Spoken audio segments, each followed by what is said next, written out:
Hey, what's up, you guys? Marty Schwartz here from GuitarJams.com. Welcome back.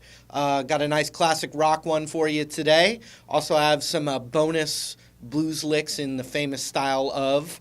You can click the link down there and check those blues licks out. But let's zoom in and start rocking out. Here we go. All right, let's go.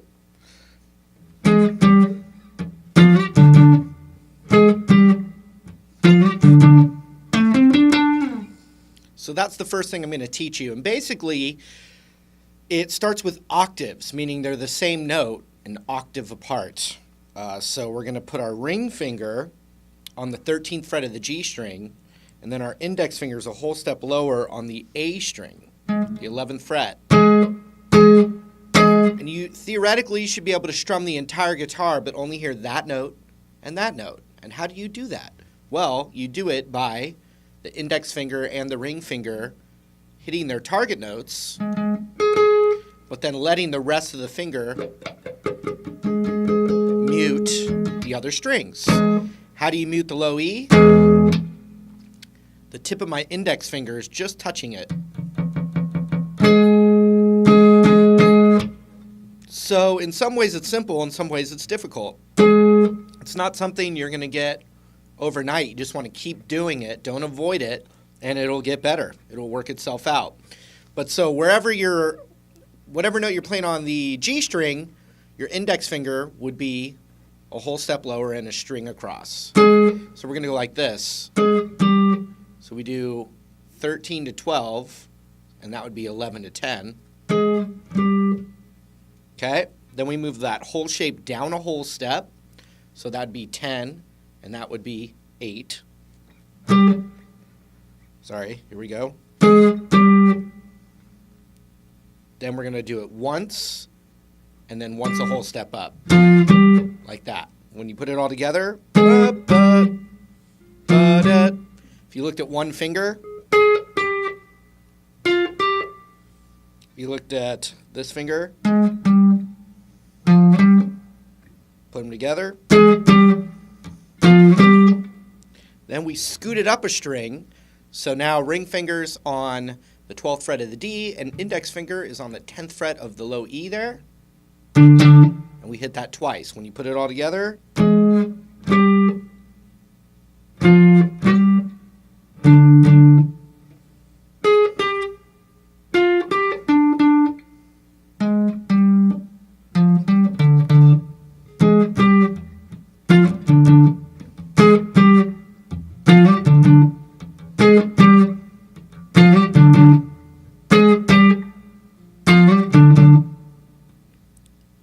boo-doo-doo-doo. So it's just straight from the D minor pentatonic scale.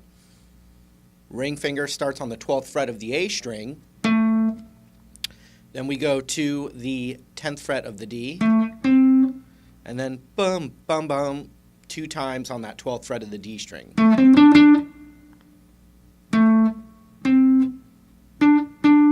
Like that. Here it is from the top.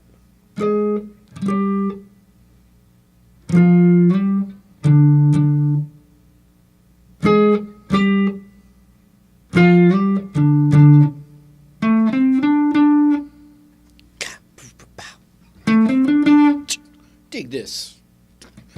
Dig this, Guitar Jams.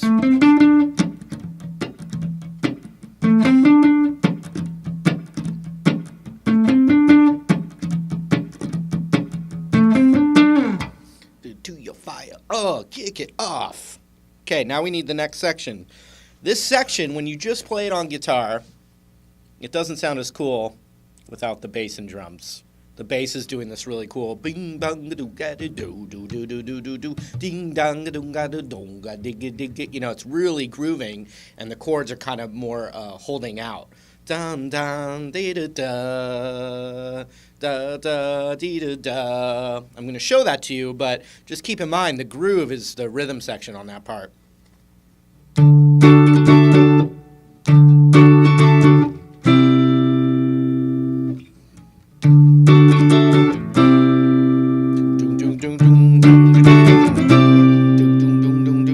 Now if I put some distortion on, sounds a little more authentic.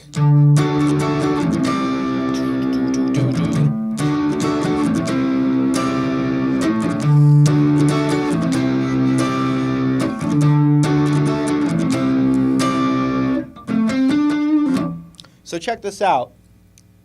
It just looks like what we normally learn as an F chord. F, whole step to G, whole step to A, whole step to B, half step to C, whole step to D. So that's a D major chord right there.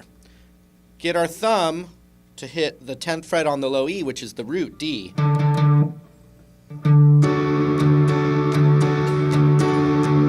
The A string's bass, you could mute the A string with your thumb or your ring finger. I kind of mute it with both. I'm not a big thummy kind of guy, but it's definitely the way Hendrix does this stuff.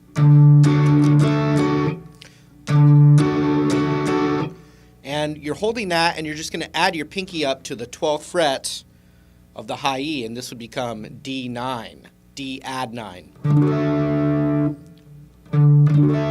So it's... Then we just move that whole shape down a whole step with our thumb now on the 8th fret, and we're just holding that 9, so you'd call this C add 9. Favorite chord of Hendrix's.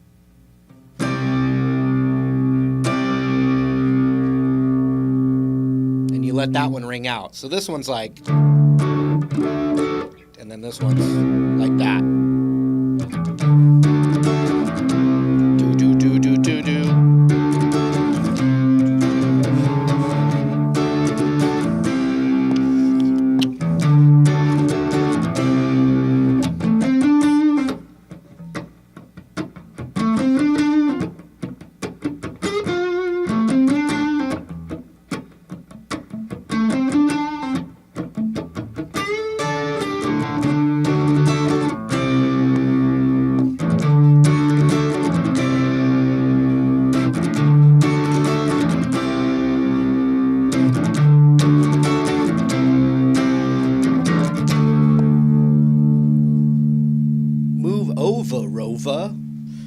So we've got a D power chord taking over.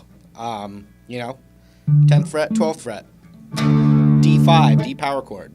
So we got 2, 3, do, do, do, do, do, whole step down, do, do, do, do, do, do.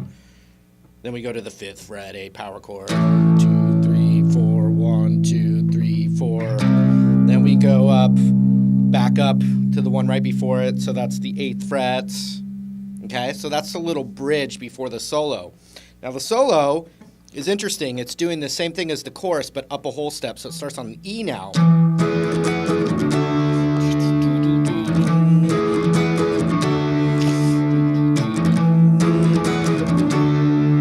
So let's see.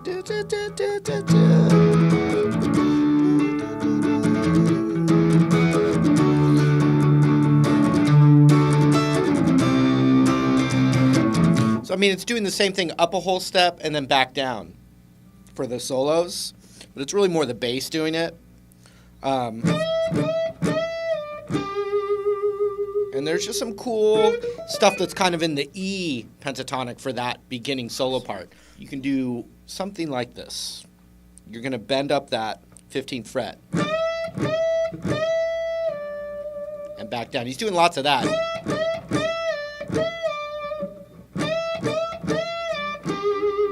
So we're going to do,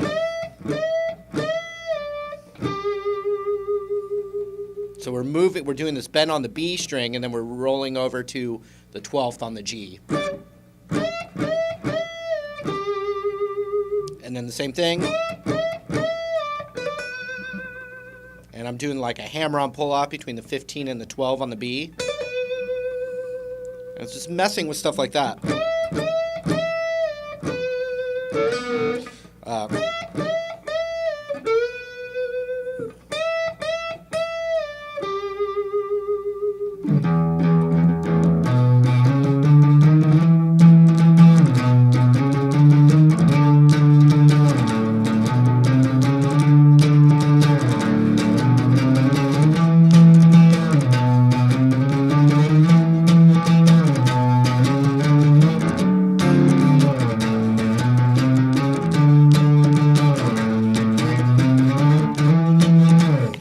you've got the E, E, E, E, E, E, E, E, D, D, D, D, D.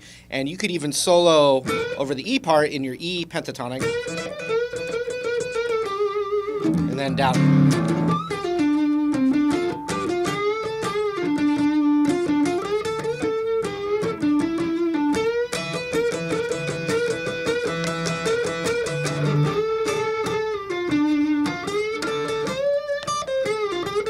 You know, like for the live application, when I've covered it, you know, sometimes you just jam out for a while and cue the band when it goes back into the...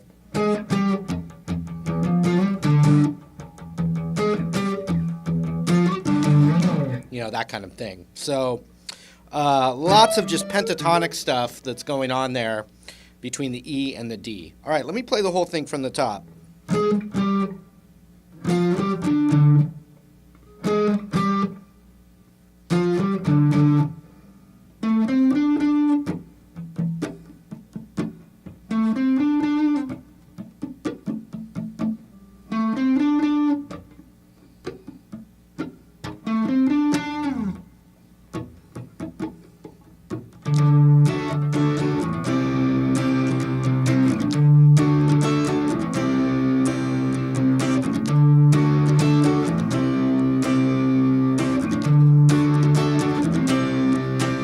Bridge, down a whole step, then the 5th fret, back up, and then we're going to be doing licks over E, and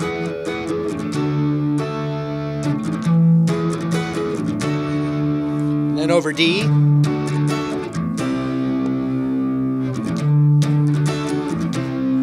so forth and so on.